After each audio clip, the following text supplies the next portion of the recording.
ഈ രാത്രിയിൽ ചപ്പാത്തിയൊക്കെ മാവ് കുഴച്ച് പരത്തിയെടുക്കാനൊക്കെ മടിയുള്ളവർക്കും ഇനിയിപ്പോൾ എന്തെങ്കിലുമൊക്കെ കഴിക്കണമല്ലോ എന്ന് തോന്നുന്നവർക്കും ഗോതമ്പ് മാവ് കൊണ്ട് നല്ലൊരു അടിപൊളി ദോശ ഉണ്ടാക്കിയാലോ. ഞാനിവിടെ കുറച്ച് ഗോതമ്പ് മാവ് എടുത്തിട്ടുണ്ട് കേട്ടോ.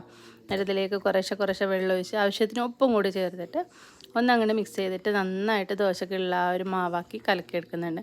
എന്നാൽ നമ്മൾ പാനിലേക്ക് കോരി ഒഴിച്ച് കൊടുക്കുന്ന സമയത്ത് ലൂസായിട്ട് ഒലിച്ച് പോകുന്ന രീതിയിലല്ല, കുറച്ച് കട്ടിയിൽ വേണം കേട്ടോ ഇത് റെഡിയാക്കി എടുക്കാനായിട്ട്. ഗോതമ്പ് മാവ് കൊണ്ട് ഇങ്ങനെ ദോശ ഉണ്ടാക്കി കഴിച്ച് നിങ്ങൾ വീട്ടിലുണ്ടാക്കി കഴിക്കും കേട്ടോ, നല്ല ടേസ്റ്റ് ഉണ്ട്.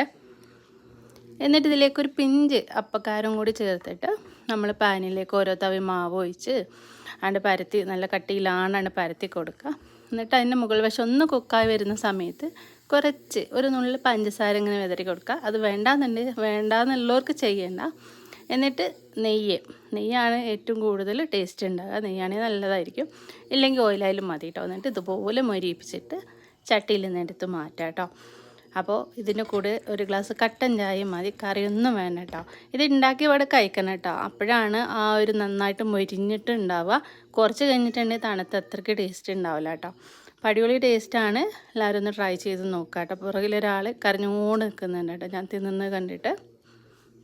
കണ്ടില്ലേ, നല്ല ടേസ്റ്റ് ഉണ്ട് കേട്ടോ ചൂട് ചായയുടെ കൂടെ കഴിക്കാനായിട്ട്.